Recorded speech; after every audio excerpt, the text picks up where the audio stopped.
Welcome to News9 Mediaverse, and you are watching On Point with me. The Supreme Court today directed the Manipur government to apprise the Apex Court appointed committee of the steps taken to secure places of worship. The court also said that the Manipur government must furnish a list of damaged religious buildings to the committee. This move comes after the Supreme Court had quashed PIL seeking unions interference in restoring law and order in Manipur.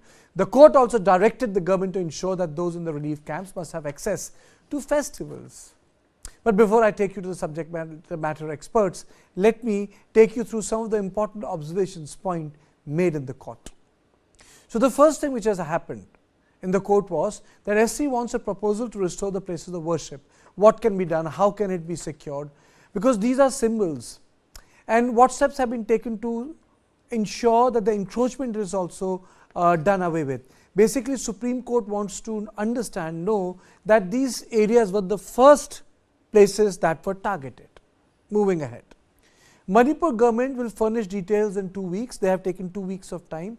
Manipur government will tell you, which is the court, how many churches, how many temples, how many other animist institutions or the places of worship of different communities can be identified, whether encroachment has been made or not. State also are asked to identify damaged structures. Some were burnt, as we know, some were damaged, some have been encroached upon. So it's a proper list which the government of Manipur will give to the Supreme Court. And this comes in the wake of the resolution of the issue of bodies which were kept in IMPHAL. And SC also wants the view of all communities on violence, which means that I think SC is also initiating a sort of a cross-community conversation.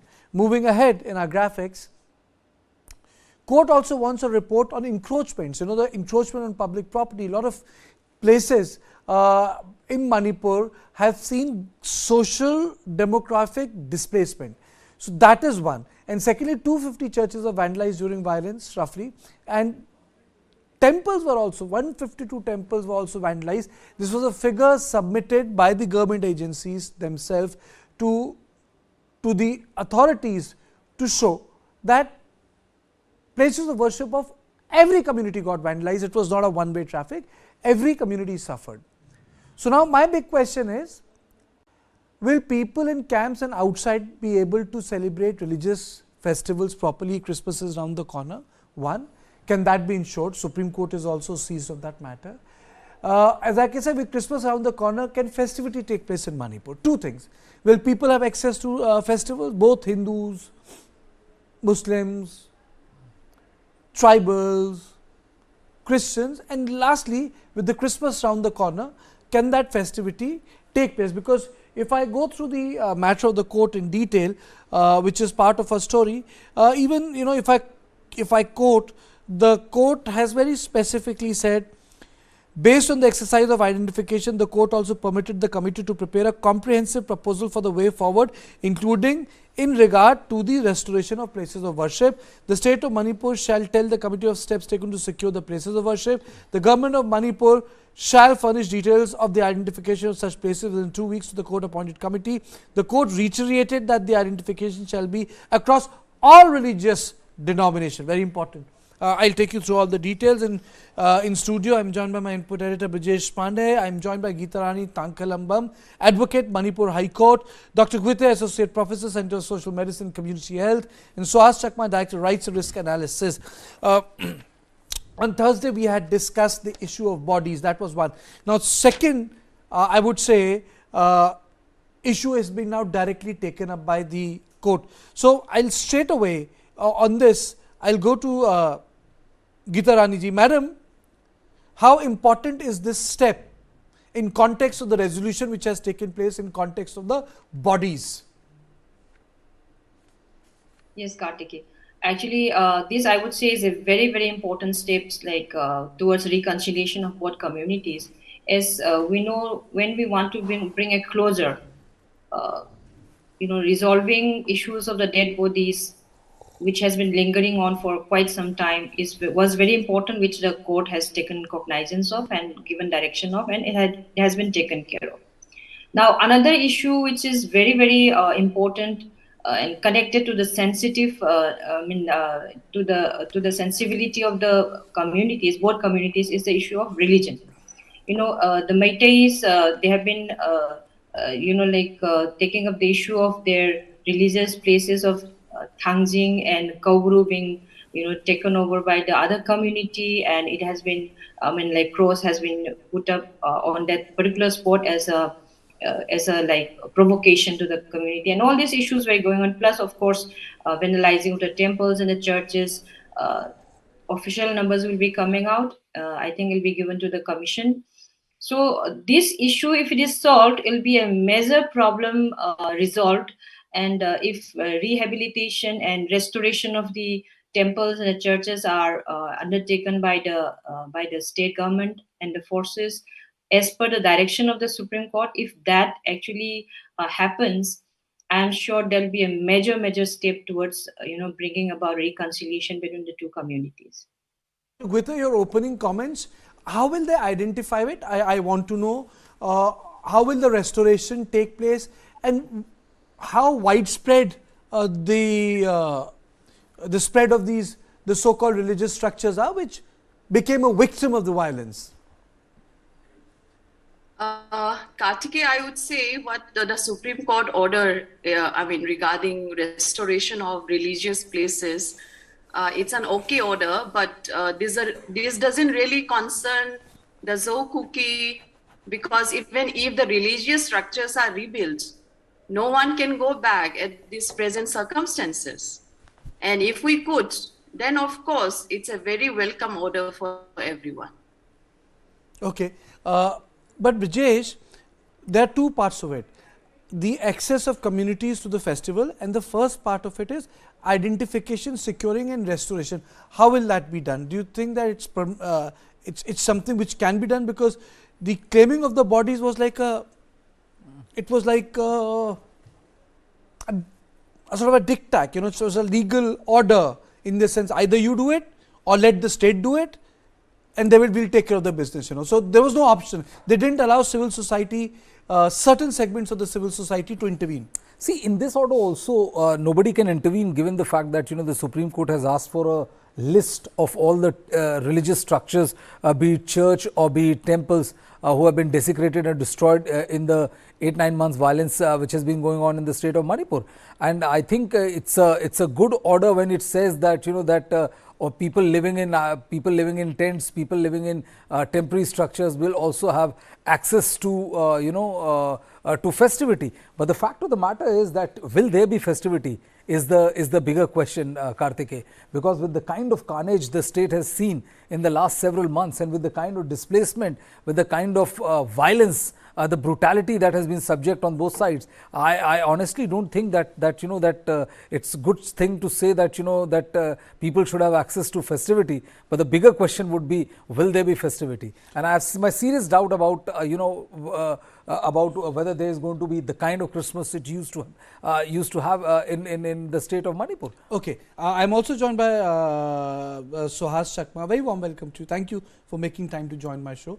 So there are two issues. Today Supreme Court has again extended the time for the special committee, and there is a part of the work which they will need to complete within 2 weeks. The Manipur government will give them the places which were destroyed, and secondly, it is also about a plan to secure places of worship.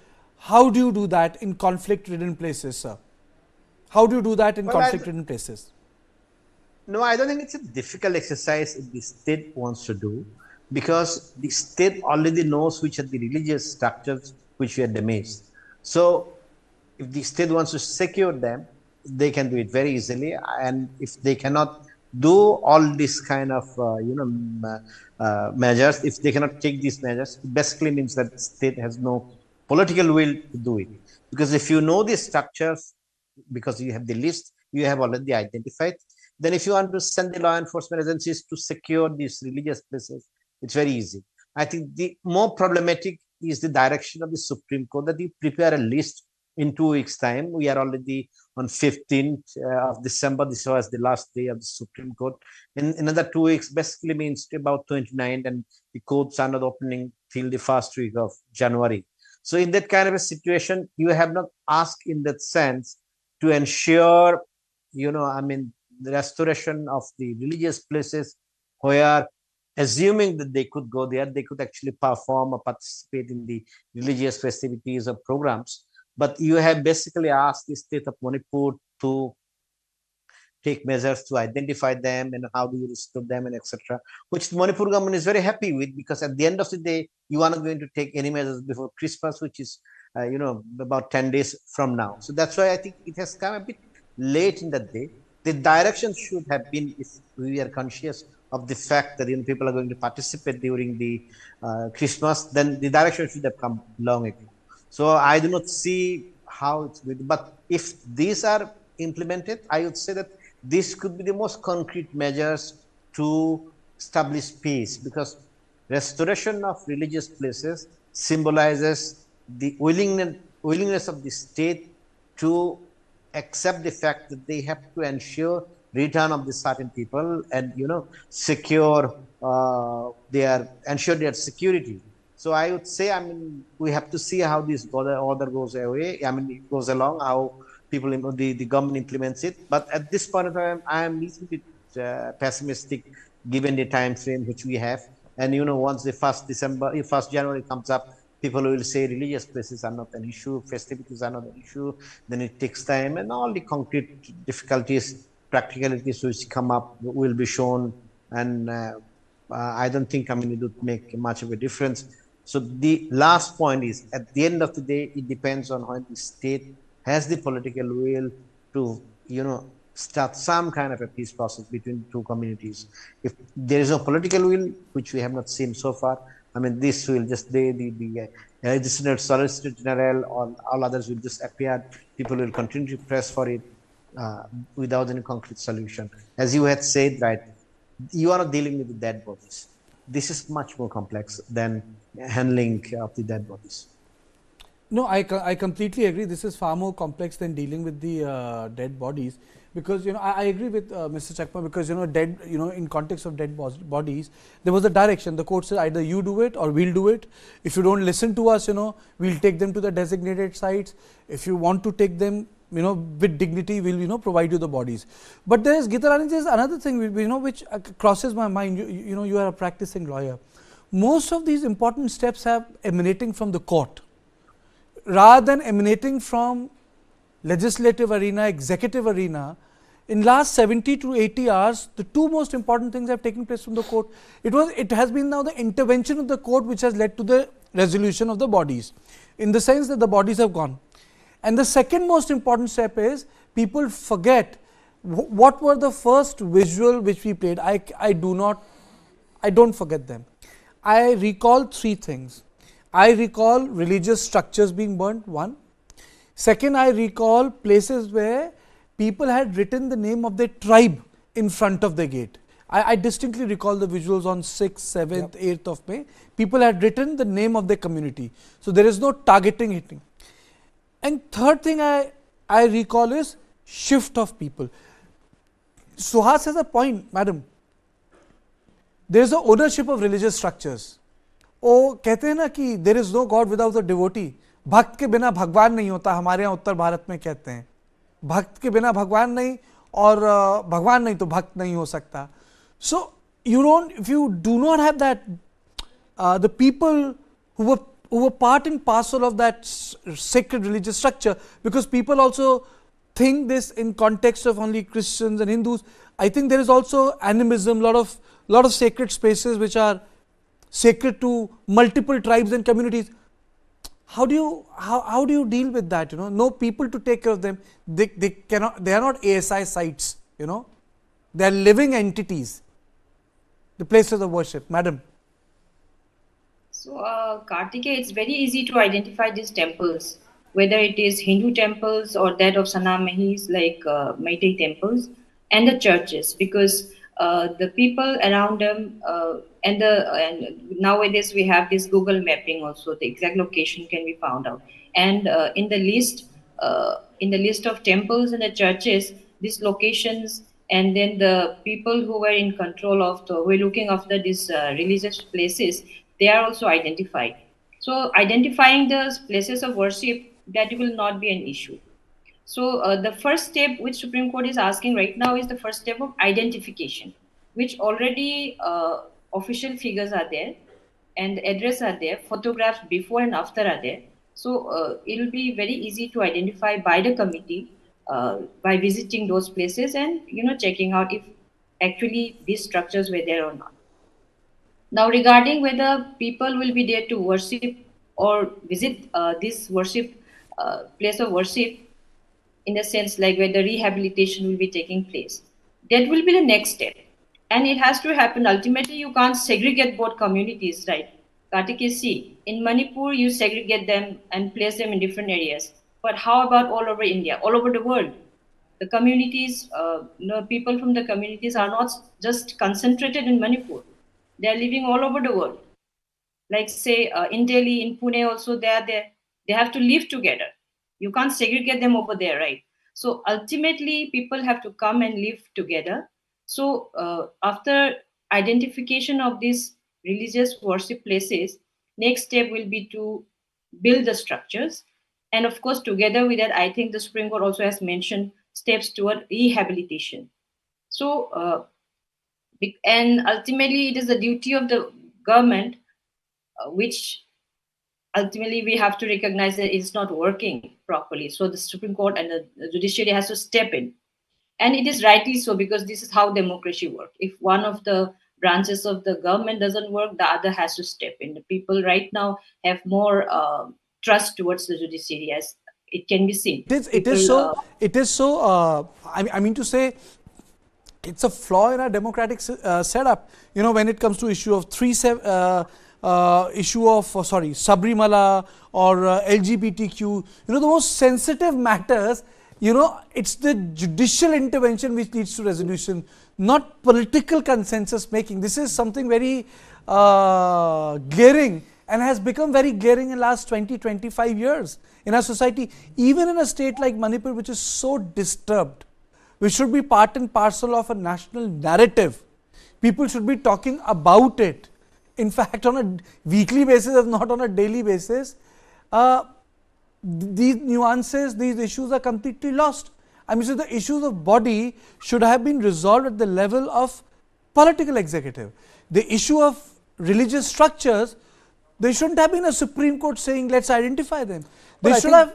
I think there's also one thing that, identification is by and large done already, because if you remember, the DGP held a press conference where the Chief Secretary was also, Secretary Home was also there, and they gave a detailed structure of, how many churches were destroyed, how many temples were destroyed. So this part is something which they can very easily. There is a word I'm saying, securing the places of worship, So, that's the larger point I'm trying to make, madam, Again, you have the court here.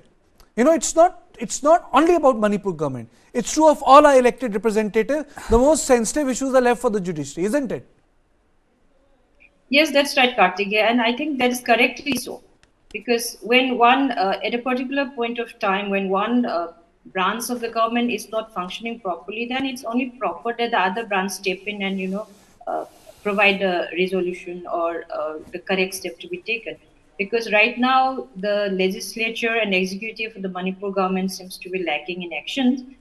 Intermittently, it comes out and does some action, but it lacks direction. And the Supreme Court is providing the direction to the government of Manipur, and rightly so. I think it is, and because from day one, since the application was moved before the Supreme Court, it has been in seize of the matter.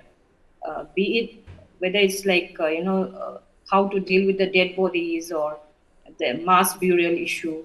Everything, all the issues have been before the court, and rightly the court has appointed a committee, and now committee is minutely observing all these issues, and hopefully under the direction of the Supreme Court and the committee is appointed, some kind of closure will be brought into this. Brijesh, it's like this. I'll come to Dr. Guthrie to you. It's like this. एक दूसरे की बात नहीं मानेंगे, केवल court की बात मानेंगे. See, Kartikeya, there's also a practical problem there. When it comes to issues related to faith, I'm not talking about Manipur and all, but I'm saying when you talk about Sabrimala and others, when it comes to matter of faith, there is extreme sensitivity which is involved. And when as a political party, you're always slightly afraid to take a vexatious decision which has potential of ruining your political stand, political capital as far as the state is concerned. And this is the reason why most of the political parties, they would themselves prefer that let the issue go to the court, and then when an issue is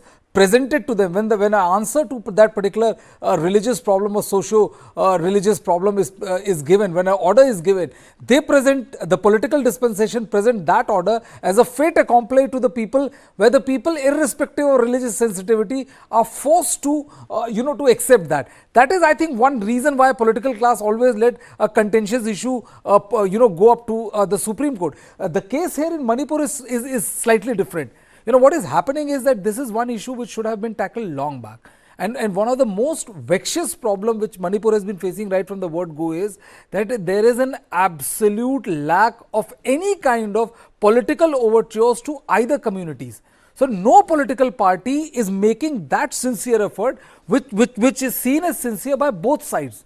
And I think that is where the problem is lacking. And the bodies, the handling of bodies was done by court. The kind of instruction which has been given by court is something which can easily be done by the the state government. But I think this is not going to solve the problem. There has to be an outreach, and a forced outreach is very limited in scope. Dr. Gwita, you can have a you can renovate the godly places, but where do you get the devotees?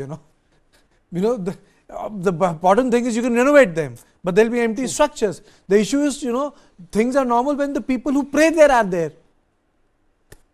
Exactly. I completely agree with both of you, and especially when Bridges was saying about the executive and the legislature and the political will of the state, which has to be done. And now with the Supreme Court interventions, and day before yesterday, we see that the dead bodies were sent to their sent to Churchandpur district in Lamka, and the Supreme Court has to intervene. And even in this context, when we talk about the Supreme Court telling the state to prepare a list of, a comprehensive list of religious places which has been vandalized, because in a way this exercise is welcome, and it will determine whether or not those people, who claim like Meitei churches have been destroyed are indeed destroyed or not. I mean, so everything will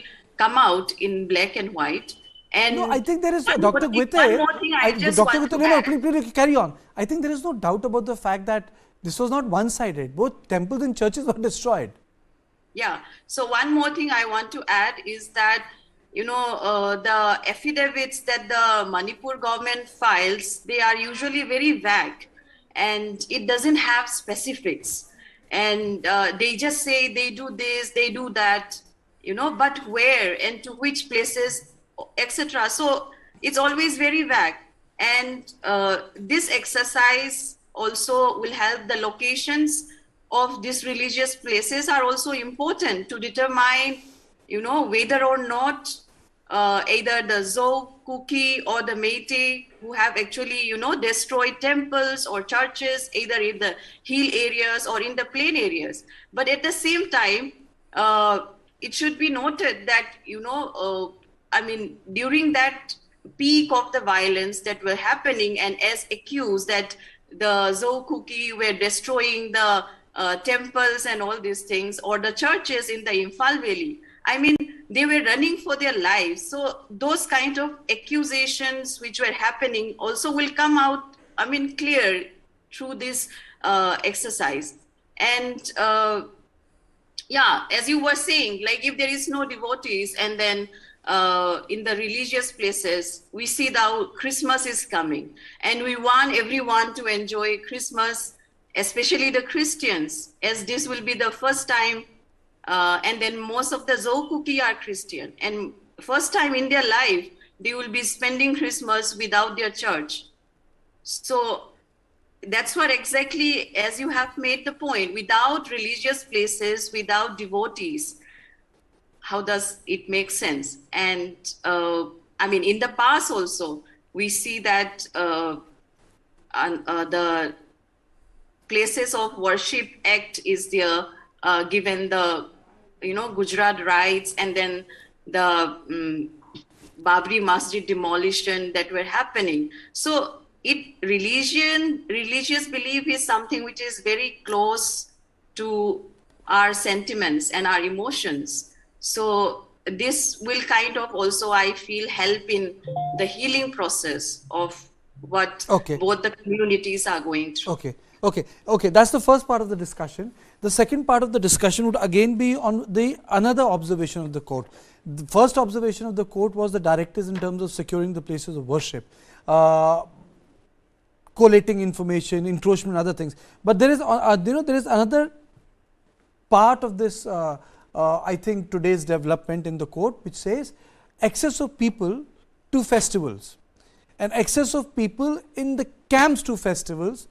I want all of you to stay put, because this is something which the court at the end said, and specifically in context of the festival which is coming, and they said it. How will you ensure that the people have access to their, basically what is the festival, to their community, to their people, right to have a movement, to go and enjoy. We will come to that, but it's time for a short break. All of you please stay with me. I'll be back on this issue again.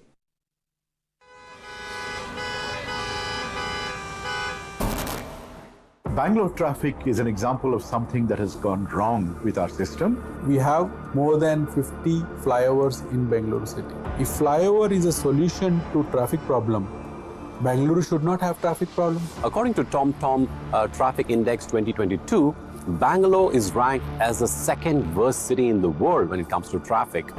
The speed limit at the ORR is 80 kilometers per hour, but our vehicle has only moved 10 kilometers per hour. What Bangalore needs is a surgery, but what we have been offered repeatedly are band-aids.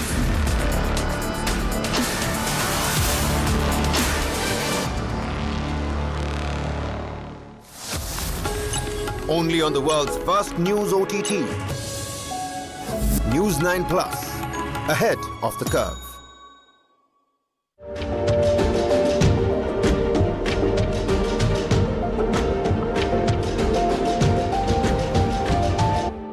With all this gear, you must be wondering if I'm climbing a mountain. Well, let me give you a wider look of this place. This is Asia's largest mountain of shame. A mountain of waste, almost the height of the Qutub Minar.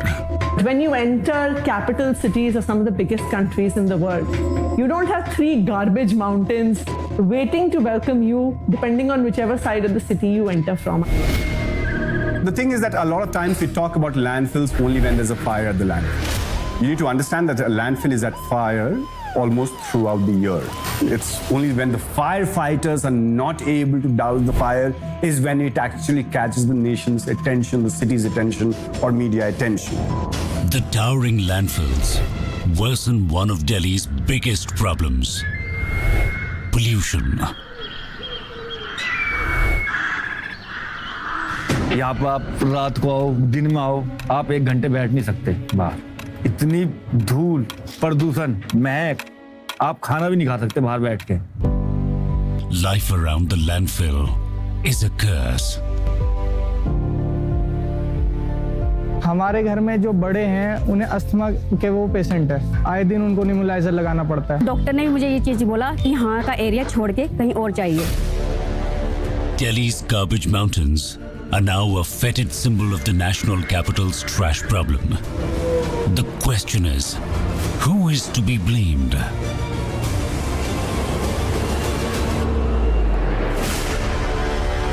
Watch Delhi's Garbage Mountains. Streaming on News9 Plus for the Gemflix.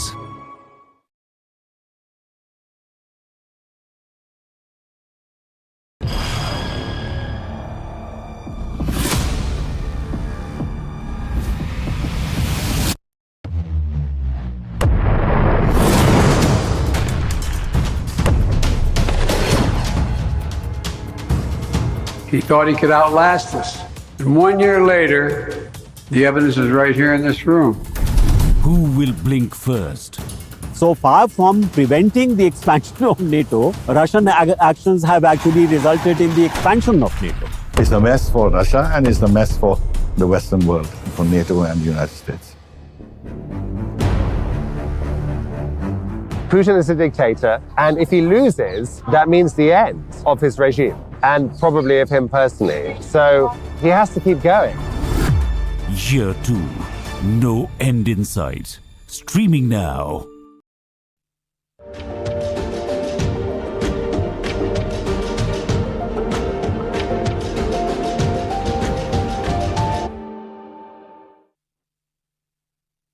Welcome back on this show.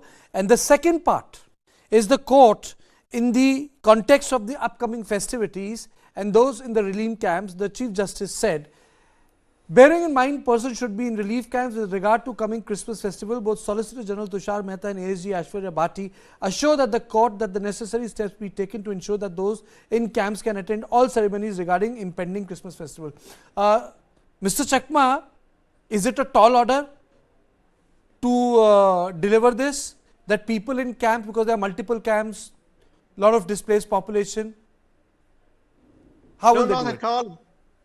I mean, that shouldn't have been even the order. It's simply because of the fact that the people are living in separate communities, and when the Christmas comes, obviously you are not going to build churches within the next 10 days. So whatever the facilities they have, with those facilities, they shall be celebrating, or at least, the Christmas. I think the problem is we are dealing with a failed state, where the edifice of the state structure doesn't exist. And that is why when the court tries to pass orders on issues which can be dealt in an administrative manner, these are issues which should have been actually dealt by the district magistrate himself. And when the court tries to, pass orders which almost in a way ends up being the court being the administrator without physically being present there, it actually doesn't work out. And I think the Manipur case will increasingly show that the directions of the Supreme Court of India are much more difficult to implement. And that is where at certain stage, court will feel that, its directions are not being implemented, and it in a way affects the credibility of the court itself. Because when the court passes an order, if that order doesn't lead to any kind of situation, or if that is not fully implied with, then where does the commandment? And in this particular case, it's very clear, of course, you restore the places of worship, which already are identified from day one, because the data exists in the state of Manipur, and they are based on the FIR's file or, the recording of the incidents. Now, if you are not able to restore all these, what value the orders of the Supreme Court of India will have? So it's not Sabrimala and etc. I mean, when you are dealing with a conflict situation where the state even today doesn't want to take any visible measures, and the Union of India is not willing to put any pressure except Solicitor General coming and complying with directions of the court, and really speaking up or what the court wants to listen. But as I say, if the orders of the Supreme Court on these issues are not complied with, then what does the court do? At the end of the day, you restore not only a place of worship. Place of worship doesn't exist in vacuum. In there were, villages inhabited by the Metis in the hills, and there were villages inhabited by KUKIs in the IMPHAL Valley. Now, you have not taken any measures. So, you are passing directions regarding the restoration of places of worship. I mean, my first question is, what are you going to restore if people can't move in? I think it's, if there were continuing riots, if the Metis are not being allowed to celebrate their religious festival, or KUKIs are not going to be allowed to celebrate the Christmas, etc., then these directions are helpful. Just because the Christmas are coming up, you issue these directions with all due respect to the Supreme Court, unless you can force the state, or unless the state, whether the state government or Union of India, realize that, we are in Manipur even today, I would say the government doesn't exist. So in that kind of a situation, I mean, when the courts get into the administration, even if limited respect with respect to religious places, then I think, I mean, the negative consequences are much more, because when the writ of the court doesn't, lead to any improvement of situation, then what do you do with that? Then that's the end of it, because the government wasn't doing in any case in the first place. Now the court issues directions, and court directions are complied with.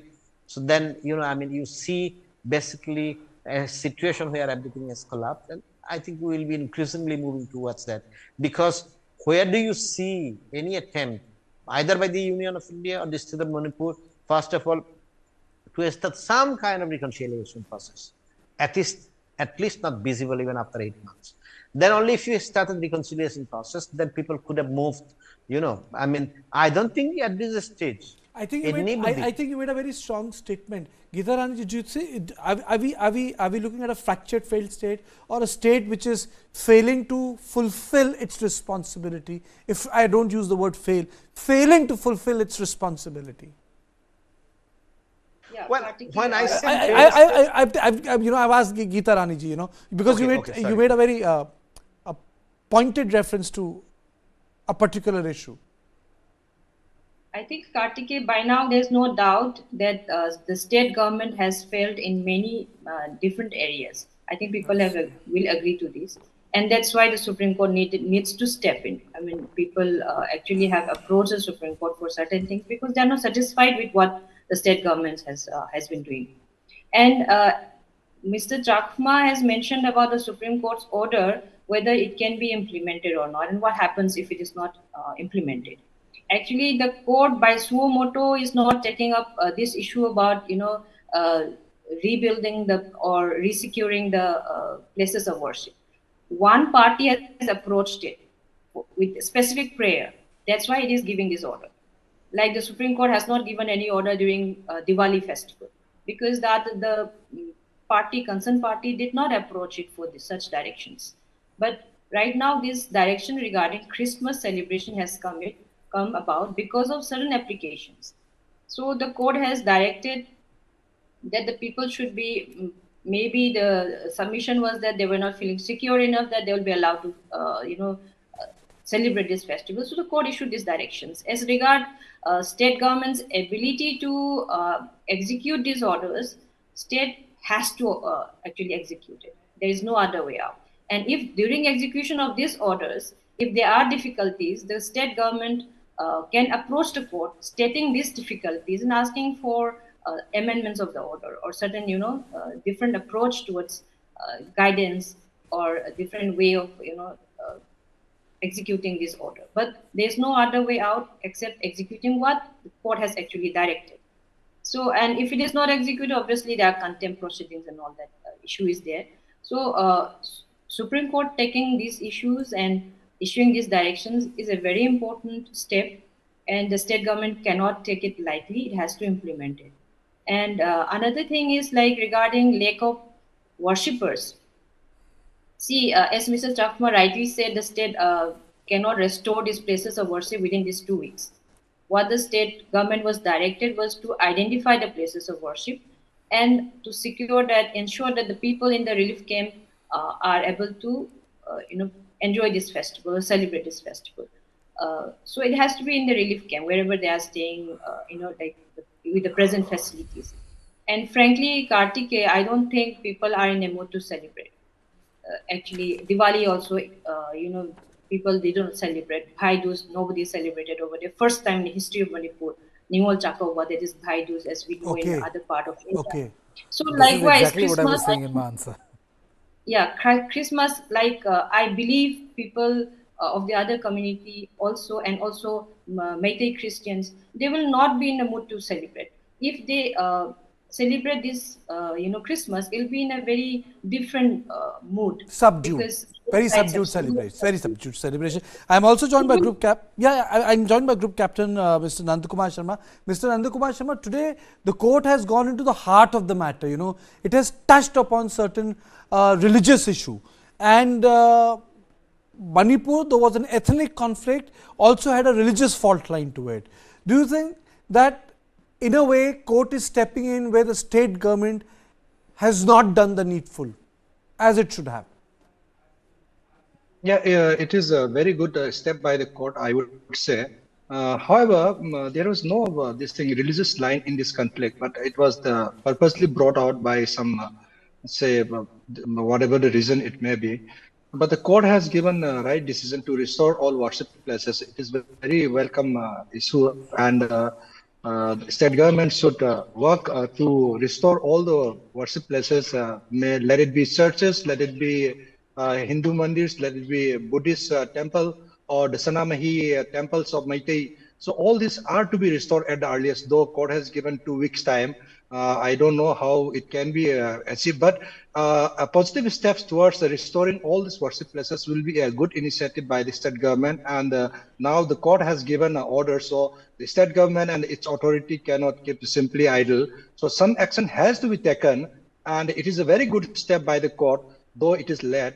And Kartikeya, this is what I have to say. Okay, Mr. Chakma, you raised your hand. You wanted to say something? One limited. Okay. No, just one limited point. I think it's a fact that in the religious places from both the communities we are affected. So we may like or may not like it. They obviously, I mean, along with the ethnic or ethnicities, religion also was one of the factors. I think that's something which we should take note of, because that's the reality. Okay. Okay. Brijesh, at the end of the program, it leaves us with 2 thoughts. And I'll take a closing comments from our colleagues also. One, they have got 14 days to come back to the court. Second, they have a job to implement it in every part of Manipur. Do you think that with the forces being segregated, they will be able to create those facilities on those camps which are there, the temporary camps which have come up? Kartikeya, will they have that wherewithal? If the government wills, yes, they can. I don't see any reason why the government won't be able to provide those facilities. The question is, I said in the first, when I answered your question, whether there would be mood for festivity is the question, not the government's, whether the government can do it or not. The government can, of course, do it. Why wouldn't there be, festivities like creating hope? Dr. Guite, don't you think the people would like to celebrate Christmas? Of course, they would like to celebrate despite, the hardship and the violence they have gone through. And in fact, it's a time of celebration where you pour out your kind of heartfelt pain and, whatever pain that has gone through. And it's a celebration of hope where, Jesus was born to save the world. So, it gives them that hope to move on, to carry on, despite, the unprecedented violence which was unfolding and continue to happen. So the celebration may not be very merrily and in a very, lavish way, but it can be celebrated in a very spiritual way, which can actually helps in the healing process. That is one. And secondly, I want to make one point when it comes to restoration of, religious places, as the Supreme Court has directed. Perhaps I was thinking that it would be better if they could, instead of, restoring churches in places where the KUKI can't go, they may be given, another place to restore churches where, they can actually attend the gathering. And because as it will not be able to return to their, places in the valley anytime in the near future, unless they wish to be killed. So this is the situation. So there has to be some alternative arrangement which, the court can think of, so that if they really concerned about the religious sentiments of the KUKI people, then that's initiative. Okay, you used a word. I just want to go back to Geeta Rani ji. I really need to close this program in a minute. The heart of the problem is that the two communities have spatially divided themselves. You use the word, a very strong word like kid, do you think that it is here to stay, this sort of a divide? Kartikeya, as I mentioned, it cannot be here for like as a permanent feature. Segregation of both communities, either in this state or in India, is not possible. We have to live together. And as Dr. Guite rightly said, Christmas has to be celebrated or will be celebrated in a more spiritual way. It's a festival of love. So I would request all the Christians belonging to all the communities to celebrate this Christmas with true love, love for your neighbors, for your community and for the others also. It should not be like, you have love for your community only and hatred for the others. I don't think Jesus preached that. So I would request, this Christmas to be celebrated with real love, love for your people. After all, we all belong to, Manipur. So instead of looking at the others with hatred, we can start with celebrating Christmas with a true spirit and work towards reconciliation and living together. Let's not talk about going back to IMPHAL and getting killed. Then the other side will also say we cannot go back to church. It will never end. We have to start from some place. I think I completely agree with you, because ultimately religious festivals can be an occasion to bring people together, different communities together. Religious festivals can also be like an interfaith. It's like having an interfaith iftar. In many parts of India it's organized. So I completely agree with you there that the festivals can be celebrated in a spiritual way, and in a way you reflect on what has really gone wrong. But then the intervention of the Supreme Court is noteworthy, praiseworthy, and I hope it fructifies and brings peace in Manipur. But now, please watch the special documentary by News9 Plus, how dreaming of a better lifestyle, many Indians are taking illegal routes to cross into countries such as the United States of America, UK and Canada. But these dreams come at a price. Watch News9 Plus's in-depth analysis of the rise in illegal immigration from India.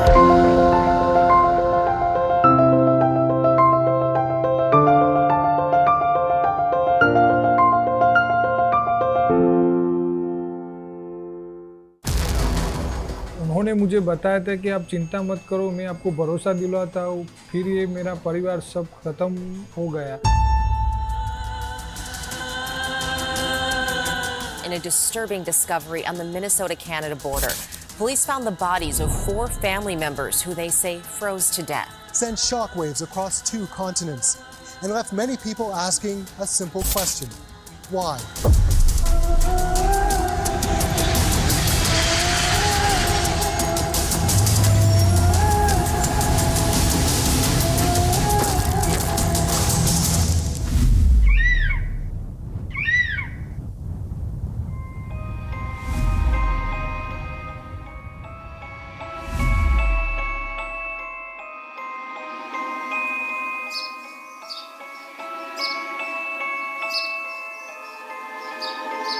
Praveen भाई ने मुझे बताया था कि मैं घूमने के लिए, मेरा वीज़ा आया है कनाडा का, तो मैं घूमने के लिए जा रहा हूँ।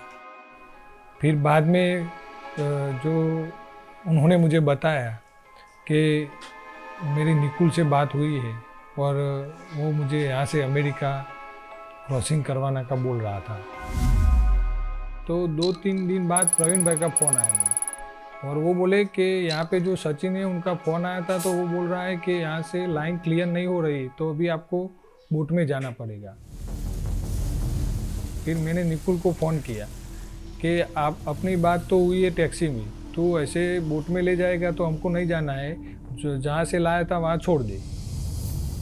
तो वो निकुल बोला कि प्रवीण भाई को बात हो गई है और 6-7 मिनट का रास्ता है, जब आप आंखें पलक के बंद करोगे तब वहाँ पे पहुँच जाओगे। लेकिन जब बैठे तब मेरी भतीजी का फ़ोन मेरे पे आया था और वो बोल रही थी कि अंकल मैं जब बोट में बैठ गए और वो बोट है वो जो बार बार बंद हो जाती है, तभी मैंने उनको पूछने की कोशिश की कि कैसे होता है, कैसे क्यों बंद हो जाती है, लेकिन तभी फ़ोन मेरा कट गया था और फिर मुझे कुछ उसको कांटेक्ट नहीं हुआ है। फिर सुबह में तो न्यूज़ द्वारा, मीडिया द्वारा मुझे पता चला कि वो बोट में से 4 गुजराती लोग थे, ऐसा हुआ है, फिर मालूम पड़ा।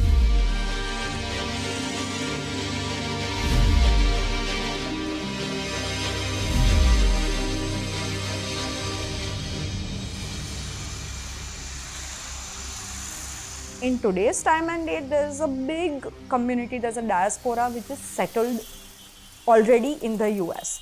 So when, like right now,